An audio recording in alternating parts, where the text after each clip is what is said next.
everyone, and thank you so much for joining me today. My name is Mademoiselle Lena, and you can find me online at www.conjureknits.com. Once again, I'd like to say thank you for viewing my video. If you haven't already done so, please consider subscribing to my channel. Hit that subscribe button, smash that like button, and click on the little bell so that you'll be notified of when I go live or upload new videos. I do try to stay pretty busy here on my channel. I do all 12 zodiac signs for the monthly taroscopes. On Mondays, I upload the weekly forecast. On Sundays, we have Conjure Crew with myself, Mambo Tanya, and the Black Bonnet Witch. And of course, on Wednesdays, we have the Virtual Book Club. As you can see, we are currently reading The Wizard's First Rule by Terry Goodkind. We have been having so much fun with this series. This is like my very favorite series of books.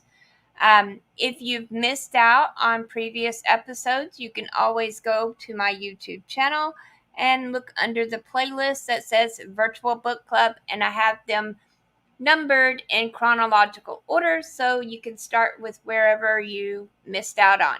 All right, so I feel like I have rambled on long enough. So without any further ado, let's go ahead and get started.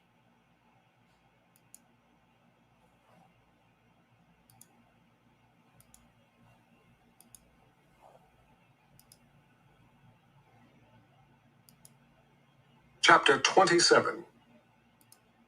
Laughter and the sound of drums drifted from the center of the village as Richard and Kaelin walked among the huddled, dark buildings. Black skies held back their rain, and the damp, warm air brought in the smell of the wet grasses that surrounded the village. Torches lit the platforms of the pole buildings, and large fires set about the open area snapped and popped, throwing off fluttering shadows. Kaelin knew it was a lot of work to haul in wood for cooking and kiln fires, and most were kept small. This was an extravagance the mud people rarely witnessed. Wonderful aromas from the cooking fires drifted to her through the night air, but failed to spark her appetite. Women dressed in their brightest dresses rushed around, with young girls at their sides, tending to errands, seeing to it that all went well. The men wore their finest skins. Ceremonial knives hung at their waists, and their hair was slicked down with sticky mud in traditional fashion. Cooking went on non-stop as people wandered by, sampling the fare, talking, sharing stories. Most people, it seemed, were either cooking or eating. There were children everywhere, playing and running and laughing, overflowing with excitement at the unexpected nighttime firelit gathering. Under grass roofs, musicians pounded drums and scraped paddles up and down ripples carved on boulders, long bell-shaped hollow tubes. The eerie strains, music meant to call ancestors' spirits to the banquet, carried far out into the grasslands. Other musicians sat on the opposite side of the open area, the sounds of the two groups sometimes joining, sometimes separating, calling to one another in haunting and occasionally frantic beats and knells. Men in costume, some dressed as animals, others painted as stylized hunters, jumped and danced, acting out stories of mud people legends. Gleeful children surrounded the dancers, imitating them and stamping their feet in time with the drumming. Young couples off in darker areas watched the activities as they nuzzled close together. Kaelin had never felt so alone. Savidlin, his freshly cleaned coyote hide around his shoulders, found her and Richard and dragged them off, slapping Richard's back the whole way, to sit with the elders under their shelter. The Birdman was dressed in his usual plain buckskin pants and tunic. He was important enough not to have to wear anything more. Wesselin was there, as were the wives of the other elders, and she came to sit next to Kaelin, taking her hand and asking with sincere concern how her arm was. Kaelin wasn't used to having people care about her. It felt good to be one of the mud people, even if it was only pretense. Pretense, because she was a confessor, and as much as she wished it otherwise right now, it was not. and no decree could make it so. She did as she had learned to do at a young age. She put her emotions away and thought about the job that lay ahead, about Dark and Rawl and how little time they had left. And she thought about Denis. Richard, resigned to the fact that they would have to wait another day for the gathering, tried to make the best of it, smiling and nodding at chattered advice he couldn't understand. People streamed past the elders' shelter in a steady procession to greet the newest mud people with gentle slaps. In all fairness, Kaelin had to admit that they paid as much regard to her as to Richard. Woven trays and pottery bowls filled with various foods lay on the floor in front of where they sat cross-legged, greeting people, some of whom sat with them for a time. Richard sampled most of the food, remembering to use his right hand.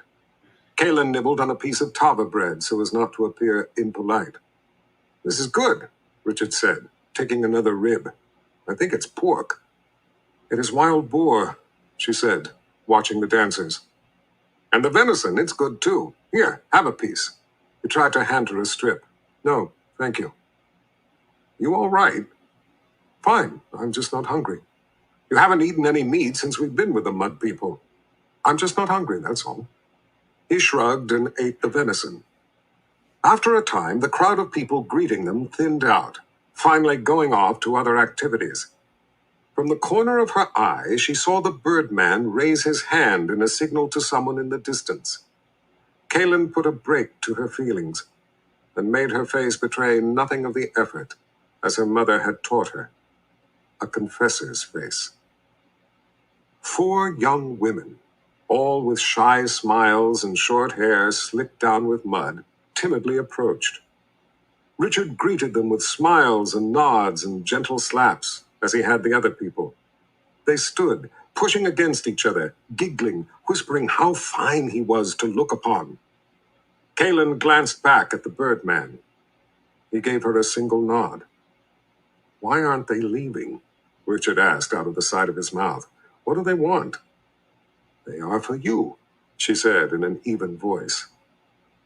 The flickering firelight lit his face as he looked blankly at the 4 women. "For me? And what am I to do with them?" Kaelin took a deep breath as she looked at the fires for a moment. "I am only your guide, Richard. If you need instruction in this, you will have to seek it elsewhere." There was a moment of silence. "All 4? For me?" She turned back to him and saw a mischievous grin spreading on his face. She found his smile irritating. "No, you are to pick one." "Pick one," he repeated, the stupid grin still on his face. She consoled herself with the fact that at least he wasn't going to cause trouble over this part. He looked from one girl to another. "Pick one. Now that will be hard. How long do I have to decide?" She looked off at the fire again and closed her eyes for a moment, then turned to the birdman. "The seeker wishes to know when he must decide which woman to pick." The birdman looked a little surprised by the question. "Before he goes to his bed. Then he must pick one and give our people his child. In that way he will be joined to us by blood." She told him what the birdman said. Richard considered carefully what he was told. Very wise. He looked back at the birdman and smiled and nodded. "The birdman is very wise." "The seeker says you are very wise," she said to him, trying to control her voice. The birdman and the other elders seemed pleased. Events were going as they wished. "Well, this will be a difficult decision. I have to think about it. It's not something I want to rush into." Kaelin pushed some of her hair back and turned to the girls. "The seeker is having difficulty deciding." He gave the 4 a big grin and eagerly motioned them up on the platform. 2 sat to the far side of him. The other 2 squeezed between Kaelin and Richard, forcing her to move over as they sat down. They leaned against him, putting their hands on his arms, and felt his muscles as they giggled. They commented to Kaelin about how big he was, like her, and how he would make big children. They wanted to know if he thought they were pretty. Kaelin said she didn't know. They begged her to ask him. She took another deep breath. They want to know if you think they are pretty. Of course, they're beautiful, all of them. That's why I can't decide. Don't you think they're beautiful? She didn't answer his question, instead assuring the four that the seeker found them appealing. They gave their typical shy laughs. The Birdman and the elders seemed pleased. They were still all smiles. They were in control of events. She stared numbly at the celebration, watched the dancers without seeing them. The four girls fed Richard with their fingers and giggled. He told Kaelin it was the best banquet he had ever been to, and asked if she didn't think so too. She swallowed the lump in her throat and agreed it was wonderful as she looked away blankly, with the fiery sparks swirling up into the blackness.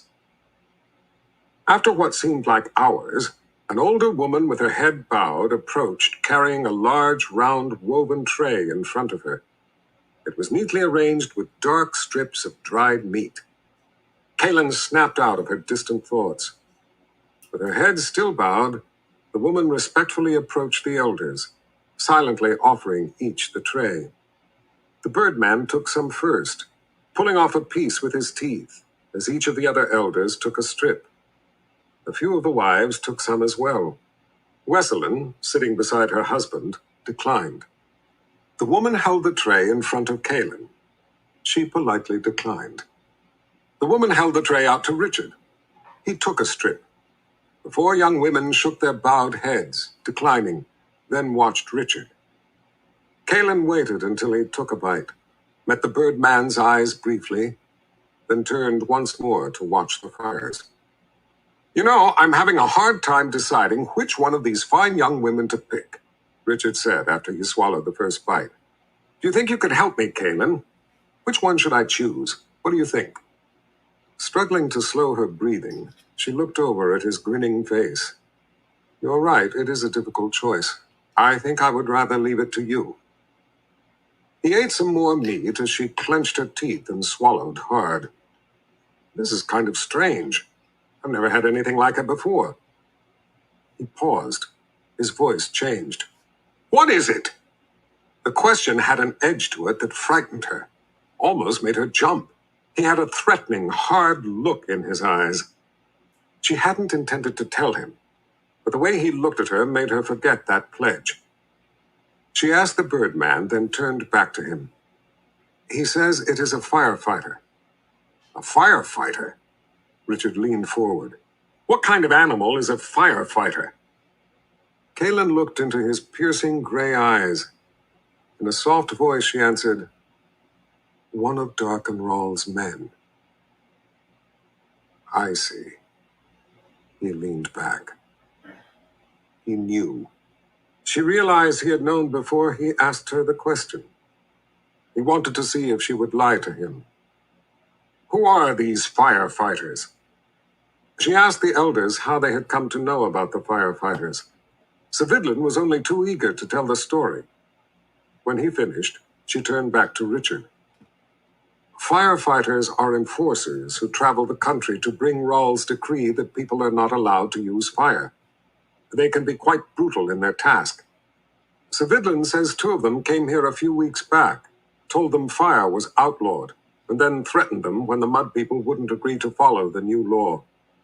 They feared the 2 would go back and bring more men, so they killed them. The Mud People believe they can gain their enemies' wisdom by eating them. To be a man among the Mud People, to be one of them, you must eat it also, so you will have the knowledge of their enemies. It is the main purpose of banquets. That, and to call the ancestors spirits. And have I eaten enough of it to satisfy the elders? The expression in his eyes cut through her. She wished she could run away. Yes. With deliberate care, Richard laid down the piece of flesh. The smile returned to his lips, and he looked to the 4 young women as he spoke to her, wrapping his arms around the 2 closest to him. Kaelin, do me a favor. Go and get me an apple out of my pack. I feel like I need something familiar to clear this taste out of my mouth. Your legs work, she snapped. Yes, but I need to devote some time to deciding which one of these beautiful young women I will lie with. Rising to her feet, she shot the Birdman a furious glare, and then stormed off towards Savidlin's house. She was glad to be away from Richard, to be away from watching those girls pawing him. Her fingernails dug into her palms, but she didn't notice as she marched past the happy people. The dancers danced, the drummers drummed, the children laughed. People she passed wished her well. She wanted one of them to say something mean so she would have an excuse to hit someone. When she reached Savidlin's house, she went inside and flopped down on the skin that covered the floor, trying unsuccessfully to keep from crying. Just a few minutes, she told herself. That was all she needed to bring herself back under control. Richard was doing what the Mud People demanded, what she herself had promised the Birdman he would do. She had no right to be angry, none at all. Richard was not hers. She cried with deep pain. She had no right to feel this way, no right to be angry with him. But she was. She was furious. She remembered what she had told the Birdman. Trouble of her own making, with consequences she must bear, and feared greatly. Richard was just doing what was necessary to get a gathering, what was necessary to find the box and stop Rawl. Kaelin wiped the tears from her eyes. But he didn't have to be so delighted about it. He could do it without acting like... She snatched an apple from his pack. What did it matter? She couldn't change the way things were. But she didn't have to be happy about it. She bit her lip as she stomped out the door, trying to make her face once again show nothing. At least it was dark. When she had crossed the gauntlet of celebration, she found Richard with his shirt off. The girls were painting him with Mud People symbols of the hunter. Their fingers were applying the black and white mud in jagged lines across his chest, in rings around his upper arms. They stopped when she stood over them, glaring down. Here. She slapped the apple in his hand and sat down in a huff. I still haven't been able to decide, he said, polishing the apple on his pants leg, looking from one girl to another. Kaelin, are you sure you don't have a preference? I could use your help. His voice lowered meaningfully, the hard edge returning. I'm surprised you didn't just pick one for me in the first place. Stunned, her eyes came up to his. He knew. He knew this, too, was a commitment she had made on his behalf. No, whatever you decide will be fine, I'm sure. She looked away again. Kaelin, he asked, waiting until she turned back to him, are any of these girls related to the elders? She looked again at their faces. The one at your right arm, the Birdman, is her uncle. Uncle! His smile widened as he continued to polish the apple on his leg. Well, then, I guess I'll pick her. It will be a sign of respect for the elders, that I picked the Birdman's niece. He took the girl's head in both of his hands, kissing her on the forehead. She beamed. The Birdman beamed. The elders beamed. The other girls left. Kaelin glanced back at the Birdman, and he gave her a look of sympathy, a look that said he was sorry. She turned, staring absently, painfully, out into the night. So now Richard had picked. So now, she thought bleakly, the elders would perform a ceremony and the happy couple would be going off somewhere to make a baby. She watched the other couples walking, hand in hand, happy to be together. Kaelin swallowed back the lump, the tears. She heard the snap as Richard bit into his stupid, stupid apple. And then she heard a collective gasp from the elders and their wives. Then shouts. The apple! In the Midlands, red fruit was poison. They didn't know what an apple was. They thought Richard was eating poison. She spun around. Richard was holding his arm back to the elders, commanding silence, and for them to stay put. But he was looking right into her eyes. Tell them to sit down, he said in a quiet voice. Wide-eyed, she looked back at the elders and told them what Richard had said. They lowered themselves uncertainly back in place. He leaned back, turning casually to them, an innocent expression on his face. You know, back in Heartland, in Westland, where I am from, we eat these things all the time. He took a couple more bites. Their eyes were wide. Have for as long as anyone knows. Men and women both eat them. We have healthy children. He snapped off another piece, turning and watching her as she translated. He chewed slowly, prolonging the tension. He looked over his shoulder at the bird man. Of course, it could be that it makes a man's seed poison to any woman other than one of our own. Never been put to the test, far as I know. He let his gaze settle back on Kaylin as he took another bite, letting his words sink in after she translated. The girl next to him was getting nervous. The elders were getting nervous. The birdman showed no emotion. Richard had his arms half folded, one elbow resting in his other hand, so he could hold the apple near his mouth, where everyone could see it. He started to take a bite, then stopped, thinking to offer a bite to the birdman's niece. She turned her head away. He looked back at the elders. I find them quite good. Really? He shrugged. But then there is the thing about them maybe making my seed poison. But I don't want you to think I'm not willing to try. I just thought you should know, that's all. I wouldn't want it to be said I wasn't willing to go along with the duties that go with becoming a mud person. I am, more than willing. He ran the back of his finger down the girl's cheek. I assure you it would be an honor. This fine young woman will make a splendid mother for my child, I am sure. Richard let out a sigh. If she lives, of course. He took another bite. The elders looked apprehensively from one to another. None spoke. The mood on the platform had definitely changed. They were no longer in control. Richard was. It had happened in a blink. They were now afraid to move much more than their eyes. Without looking at them, Richard went on. Of course, it's up to you. I'm willing to give it a try, but I thought you should know of the ways of my homeland. I didn't think it would be fair not to tell you. Now Richard turned to them, his eyebrows set in a menacing frown, his voice carrying a thread of threat.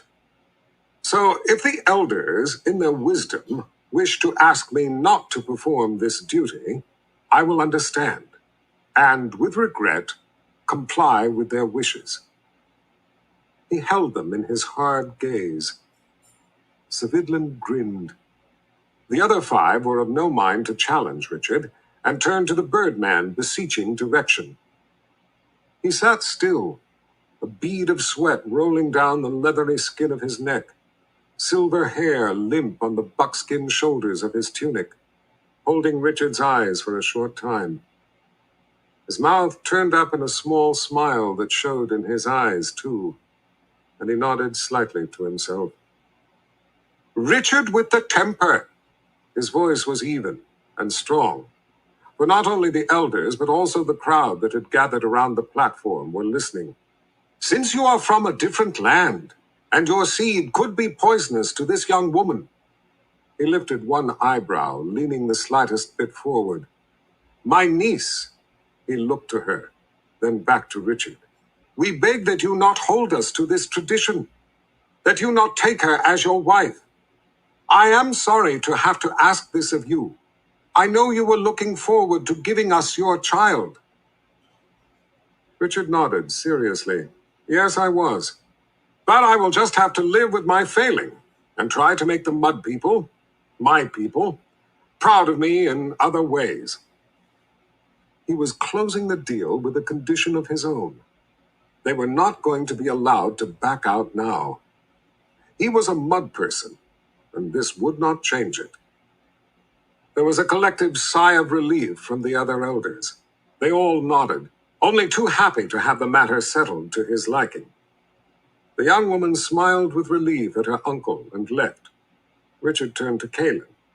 His face showed no emotion. Are there any other conditions that I don't know about? No. Kaylin felt confused. She didn't know if she felt happy because Richard had gotten out of taking a wife, or if she was heartbroken because he felt she had betrayed him. He turned to the elders. Is my presence required any longer tonight? The five were delighted to grant him his wish to leave. Svidlin seemed a little disappointed. The Birdman said that the Seeker had been a great savior of his people, had performed his duties with honor, and that if he was tired from the struggles of the day, he could be excused. Richard stood slowly, towering over her. His boots were right in front of her. Kayla knew he was looking down at her, but she fixed her eyes on the floor. Piece of advice, he said in a voice that surprised her with its gentleness. Since you have never had a friend before, friends don't bargain away another friend's rights, or their hearts. She couldn't bring herself to look up at him. He dropped the apple core in her lap and walked off, disappearing in the crowd. Kaylin sat on the elder's platform in a fog of loneliness, watching her fingers shake. The others watched the dancers. With supreme effort, she counted the drum beats and used the count to help her control her breathing and keep from crying. The Birdman came and sat next to her. She found herself cheered by the company. He raised an eyebrow to her, leaning closer. Someday I would like to meet the wizard who named that one. I would like to know where he finds such seekers. Kaylin was surprised she could still laugh. Someday, she said, smiling at him, if I live and we win, I promise I will bring him here to meet you. In many ways, he is as remarkable as Richard. He lifted an eyebrow. I shall hone my wits to defend myself in the encounter. She leaned her head against him and laughed until she started to cry. He put his arm protectively around her shoulders. I should have listened to you, she sobbed. I should have asked him his wishes. I had no right to do as I did. Your desire to stop Dark and Rawl made you do what you thought necessary. Sometimes, making the wrong choice is better than making no choice. You have the courage to go forward. That is rare. A person who stands at the fork, unable to pick, will never get anywhere. But it hurts so much to have him angry at me, she cried. I will tell you a secret you might not otherwise learn until you are too old to benefit from the knowledge. Wet eyes looked up at his smile. It hurts him just as much to be angry at you as it hurts you when he is that angry. Really? He laughed silently and nodded. Take it on faith, child. I had no right. I should have seen that before. I am so sorry I did it. Don't tell me. Tell him. She pushed away, looking at his withered face. I think I will. Thank you, honored elder. And while you are offering apologies, offer mine also. Kaylin frowned. For what? He sighed. Being old, being an elder, does not exclude you from holding foolish ideas. Today, I too made a mistake, for Richard, and for my niece. I too had no right. Thank him for me, for keeping me from imposing deeds I should have questioned, but did not. He took his whistle from around his neck. Give him this gift with my thanks for opening my eyes. May it serve him well. Tomorrow I will show him how to use it. But you needed to call the birds. He smiled. I have others. Go now. Kaylin took the whistle, clutching it tightly in her hand. She wiped the tears from her face. In my whole life, I've hardly ever cried. Since the boundary to Dahara came down, it seems as if that's all I do. We all do, child. Go. She kissed his cheek quickly and left. Searching the open area, she found no sign of Richard. People she asked hadn't seen him. She walked around in circles, looking. Where was he? Children tried to draw her into their dancing. People offered her food. Others wanted to talk to her. She politely turned them all down.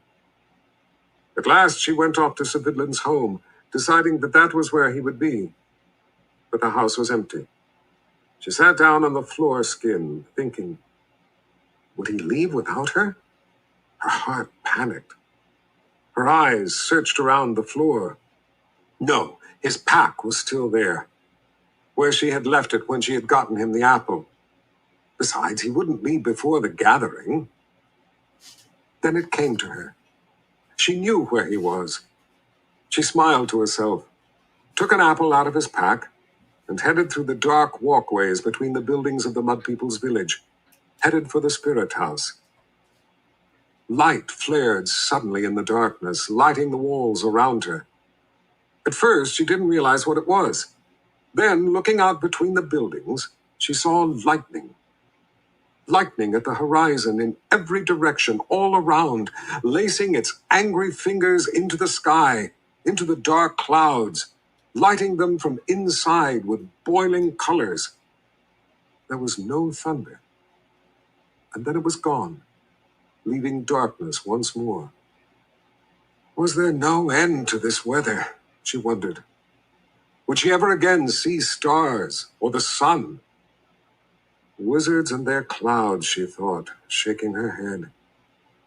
She wondered if she would ever see Zed again. At least the clouds protected Richard from Dark and Rawl. The spirit house sat in the dark, away from the sound and activity of the banquet.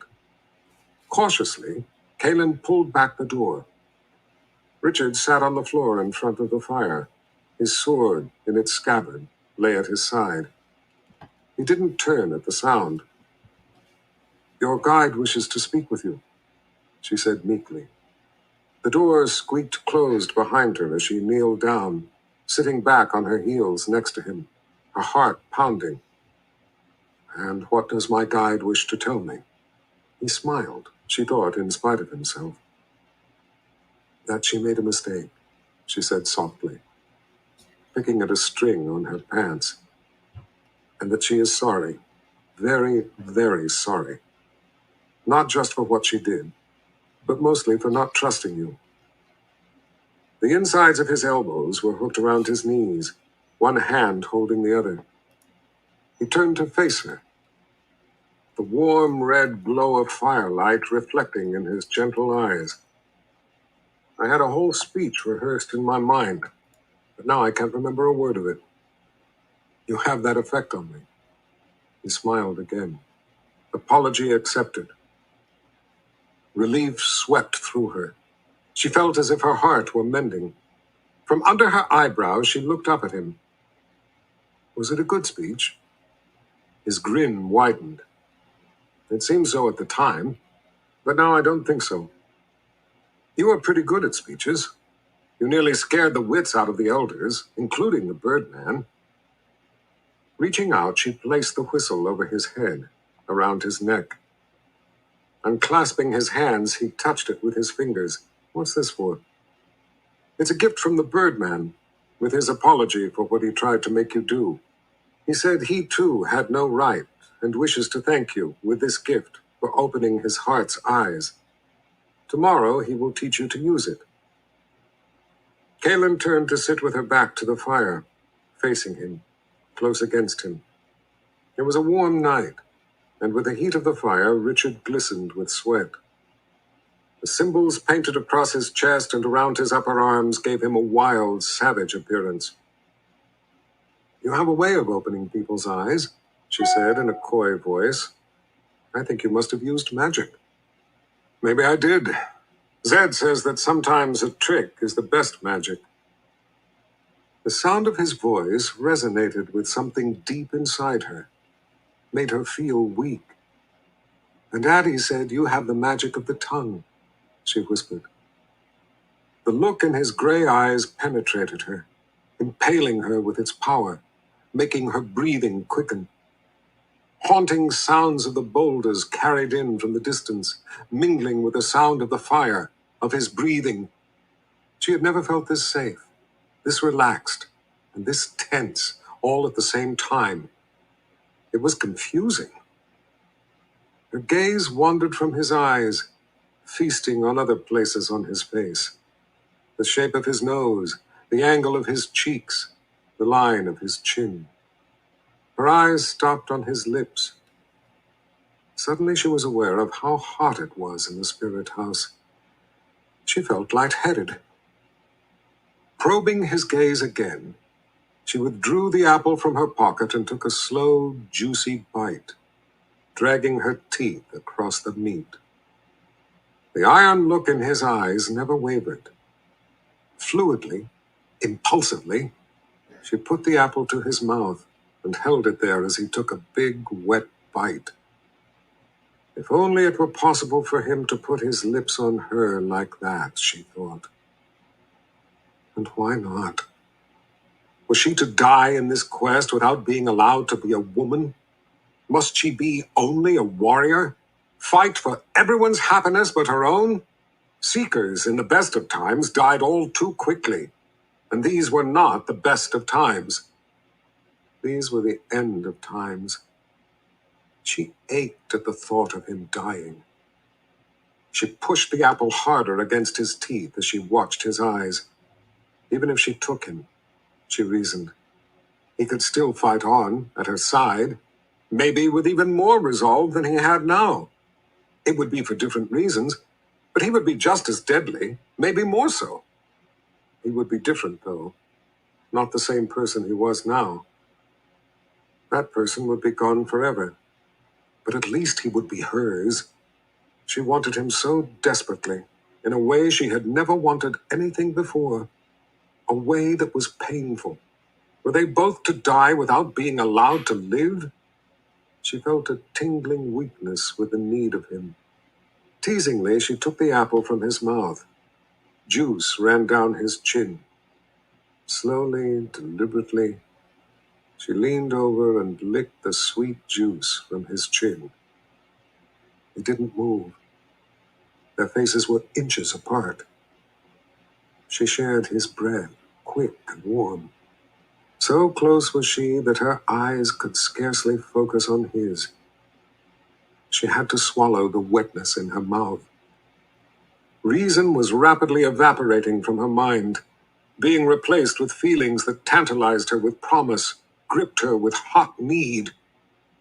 She released the apple, brought her wet fingers to his lips, and watched, her own tongue on her upper lip, as he let each finger slide into his mouth, slowly sucking the juice from them one at a time as she offered them. The feeling of the inside of his mouth, wet and warm, sent shivers through her. A small sound escaped her lips. Her heart pounded in her ears. Her chest heaved.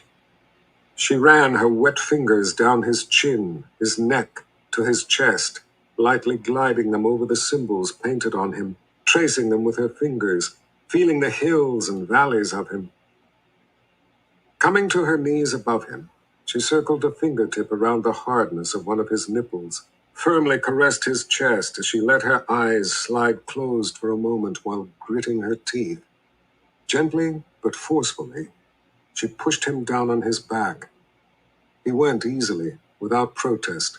She leaned over him with her hands still on his chest for support. The feeling of him surprised her.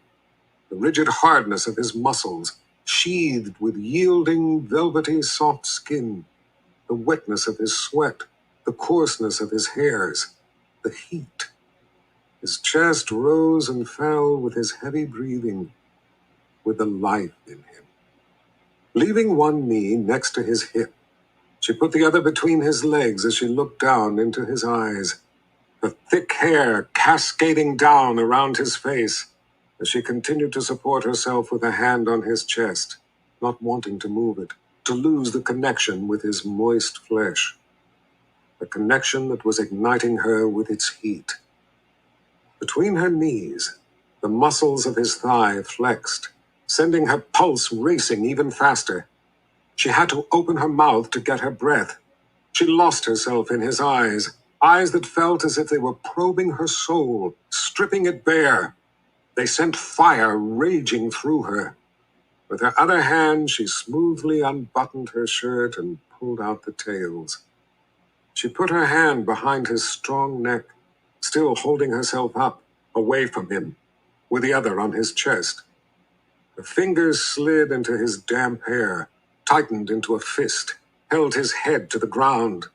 A big, powerful hand slipped under her shirt, to the small of her back, stroking in little circles, then slowly slid up the line of her spine, sending shivers through her, before coming to a stop between her shoulder blades.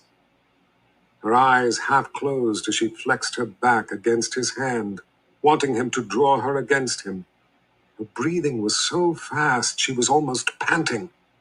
She drew her knee up his leg until it wouldn't go any farther. Little sounds escaped with some of her breaths. His chest heaved against her hand. As he lay under her, she thought he had never seemed so big to her before. "I want you," she panted in a breathless whisper. Her head lowered. Her lips brushed against his. A look of pain seemed to cross his eyes. "Only if you first tell me what you are." The words cut through her, bringing her eyes open wide. Her head moved back a little, but she was touching him. He could not stop her, she thought. She didn't want him to stop her. She barely had a grasp on the power as it was, and it was slipping from her hold. She could feel it. She brought her lips back to his, another small sound escaping with her breath. The hand on her back moved up under her shirt, took a fistful of her hair, gently pulling her head away. "Kaylin, I mean it. Only if you tell me first." Reason flooded back into her mind, washing coldly through her, drowning her passion. She had never cared for anyone like this. How could she touch him with her power?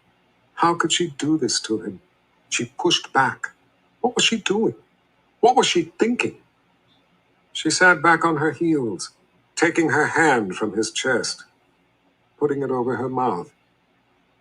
The world crashed in around her.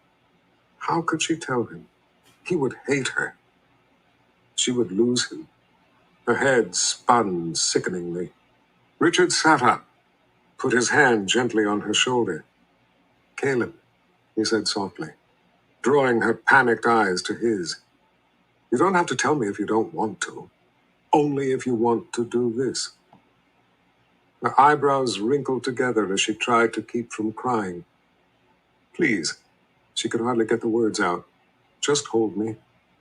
He drew her tenderly to him, held her head to his shoulder. Pain, pain of who she was, reached its icy fingers back into her. His other arm wrapped protectively around her, holding her tight against him as he rocked her. "That's what friends are for," he whispered in her ear. She was too drained even to cry. "I promise, Richard, I will tell you. But not tonight. Tonight, just hold me. Please." He slowly lay back down, embracing her tightly against him with his strong arms as she bit one of her knuckles and clutched him with her other hand. "When you want to, not before," he promised. The horror of what she was wrapped her in its cold embrace, too. She shook with the chill of it. Her eyes refused to close for a long time, until at last she went to sleep. Her last thoughts of him.